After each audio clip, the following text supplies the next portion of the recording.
Alright, magandang araw na ho sa lahat natin ng mga viewers Luzon, Visayas at Mindanao all over the world. Welcome naman sa ating panibagong video, panibagong reaction, mga ka-action, mga kakampeng. Una sa lahat, medyo maingay ho ang ating video kaya pagpasensya nyo na kasi umuulan ho dito sa lugar namin. Ingat-ingat po mga kababayan ko saan man kayo sulok ng mundo ngayon. Sana po ay nasa mabuti po kayong kalagayan. Pangalawa, pagpasensyahan nyo na po mga ka-action kung sa ngayon wala muna tayong mga live, gawa ng wala naman ho akong internet. Lagi na lang nasisira ang ating internet mga ka-aksyon. Minsan din may araw na wala ho tayong video kasi nahihiya din ho ako sa aking kapitbahay kasi doon ho ako nag-a-upload kasi nakakunik ho ako doon. Pero nakakahiya nga, lagi na lang ako nandun para mag-upload kaya minsan wala tayong video kaya pagpasensyahan nyo na po, no? So kahapon mga ka-action, mga kakampeng, nanonood tayo o nag-o-observe tayo sa D12 ng impeachment trial na kinakaharap ni Sara Lostayera sa Senado. So para sa akin, napakahusay kahapon, no? Napakahusay, napakagaling ng witness, napakagaling ng ating prosecution. Kaya ang mga defense team mukha yatang namomblema na. Basta para sa akin ang observation ko, napakahusay ng witness at ang prosecution. Kaya congratulations po sa atin. Mukha yatang dito na mayayari si Lostayera sa Article 1. Tapos kahapon, may lumabas na di umano. Oo, di umano. Nahuli na daw si Bato. Pero ayon ho sa ating mga otoridad tulad ng DOJ, DILG, NBI, no? So ano daw, wala silang confirmation na no information. Oo. So naisip ko tuloy baka ano lang to, baka propaganda lang naman ito nila o naratibo para malihis ang usapan ng impeachment. Pero pinapaalala ko sa inyo mga ka-action, mga kakamping, mga loyalista, anuman ang mga malalaking balita, wag nating kalimutan ang usapin ng impeachment trial kasi ito po ay napaka-importante. Okay? So, dyan sa issue na yan na kumakalat o balita na kumakalat na nahuli na daw, di umano, si Bato, wala yan mga ka-action, wala pa yan ano. Kumbaga wala pa talaga yan, oo. Kasi mismo ang ating mga otoridad, ano daw, wala silang balita na gano'n, no information sila dyan. Oo, kaya wag kayo umasa dyan. Oo. Ang importante, tutukan natin o bantayan natin itong impeachment trial na ginaganap sa Senado. Okay? So, eto mga ka-action, may gusto lang ako na i-share ho sa inyo. Itong pagbasag sa mayor ng Davao na si Baste Duterte. Nako, Mayor Baste Duterte, panoorin at pakinggan mo ito. Kasi sa halip na unahin mo muna ang iyong sinasakupan, inuna mo pa talaga ang pamumulitika o pagbanat sa administrasyon. Kaya ito mga ka-action, talagang basag na basag ho siya dito sa naging buwelta nito ni Attorney Yusek Claire Castro. Eto, panoorin at pakinggan ho muna natin ito. Credit o courtesy ho sa video ni Batas with Attorney Claire Castro. Please allow me to use for informative purposes only. Thank you so much, ma'am. Eto, panoorin muna natin. Si Mayor Baste Duterte, kagagaling lang sa bakasyon, kagagaling sa ibang bansa.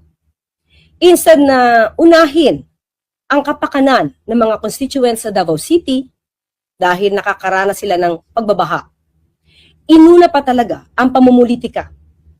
Ang tanong niya, anong priority ng administrasyon? Kung hindi siguro sila madalas magbiyahe, hindi siguro sila madalas magbakasyon, at nanonood sila ng news, malalaman nila kung ano ba talaga ang programa at proyekto ng pamahalaan. Patungkol sa impeachment ng kanyang kapatid na si Vice Presidente Sara Duterte, tandaan po natin, hindi po ito mandato ng administrasyon. Ito po ay mandato ng Kongreso. Wala pong kinalaman ang Pangulo sa ginaganap na impeachment trial diyan po sa impeachment court. Kung talagang ninanais nila na siya ang maging Pangulo matapos ang termino ni Pangulo Marcos Jr. Mas magandang malinis niya ang kanyang pangalan, ang kanyang reputasyon. Hanggang ngayon kasi ay hindi pa napasisinungalingan ang ibang mga akusasyon patungkol sa confidential funds, pati na yung unexplained wealth, na sa ngayon nga ay hinaharang pa ang pagbabukas ng mga importanteng dokumento. Mas gugustuhin po ng mga tao na bumoto sa taong alam nilang makakapagsilbi at may malinis na dignidad at integridad. Muli nagbintang na naman si Mayor Baste Duterte na lahat daw ay tinatakot. Hindi naman po makakasuhan ang ibang mga kaalyado nila o kung sino man kung wala namang naiaakusa na ginawang krimen o pagkakamali o labag sa batas.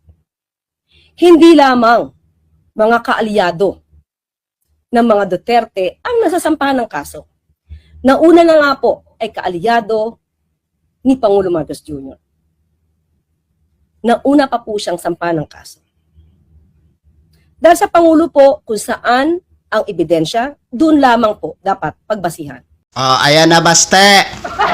Ayan na ha, maliwanag na maliwanag ho ang naging reaction or opinion nito ni Attorney Yossi Claire Castro. Tama naman ho.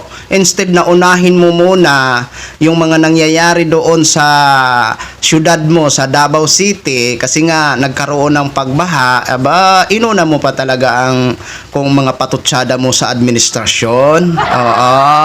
Di ba kung hindi ako nagkakamali, correct me if I'm wrong, no?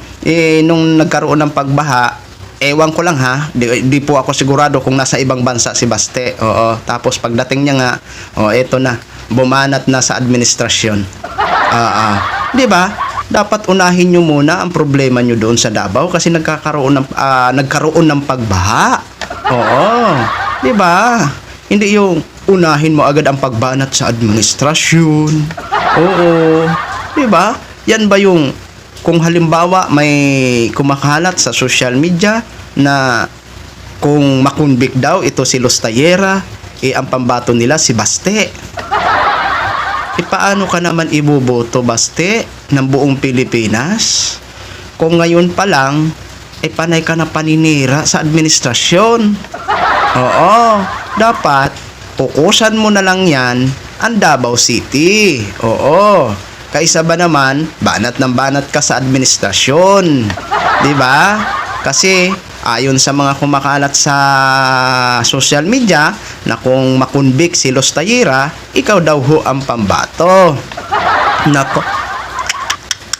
Ewan ko na lang kung ibuboto ka ng mga matitinong tao na marunong mag-isip, yung marunong magmahal para sa bayan. Oo. Ewan ko na lang. Oo, kung ikaw ho ang pambato. Kahit nga siguro si Vice President Lustayera kung hindi siya makonvict at makapagtakbo siya sa presidential election, nako, hirap na hirap pa yan manalo. Oo, sa social media lang malakas ang mga supporters niya, pero sa actual, walay. Oo. At tama ho, dyan sa sinabi ni Yossi Claire Castro, itong kinakaharap na impeachment ni Vice President Lustayera. Oo. Wala naman kinalaman dyan si Mr. President. Di ba? Ang may ano nito, ang Kongreso. Di ba? Pero hindi nga maiwasan dito sa mga taga-suporta ng mga Duterte na talagang si Pangulong Bongbong Marcos daw ang may pakana dito, Sos Mariosep.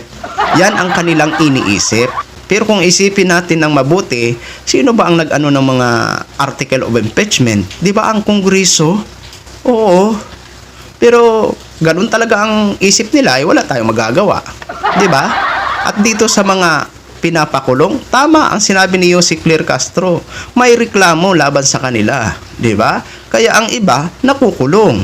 Kapag wala kasing reklamo, wala namang problema, 'di ba?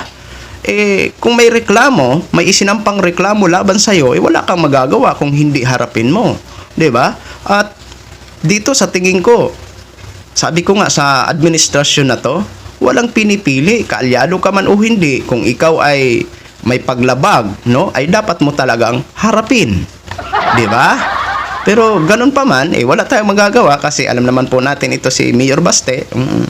ay panay lang ho ito banat sa administrasyon.